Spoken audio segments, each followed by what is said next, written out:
Hi mga kagurang, mga kakatas kong OFW no, o diri sa mga mahilig dihag farm, rice field farm. So ni ako'y ibaligya nga mini farm diri sa Bayang o Baybuhol. So ang sukat ani is nasa 370 plus square meter. So duha ni siya ka kahon-kahon unja dili na mo mahirapan sa source of water kay nani siya ay irrigation. So ako lang siyang paulian sa halagang 350k.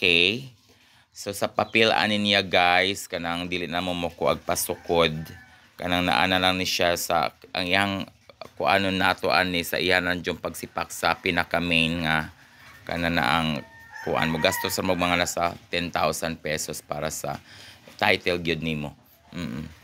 Mao ni siya, mao ni kadakon kung kisay interesado o PM nyo lang ako mga kagurang o diva. So ako na lang siyang paulian sa presyong pilay akong napalit before kay kanang monggoy mo kuan wala nay mo kanang dili na kaya sa akong igsuon kay mga tiguang nasa din taon sila. So hurry up. So, kontakin nyo lang ako mga kagors. Thank you so much for watching. Okay, bye-bye. Kung sino mga interesado dyan sa mga buholano, labi na gyud diri dapit na sa Ubay o sa mga dapit sa may bayang, no? So, thank you.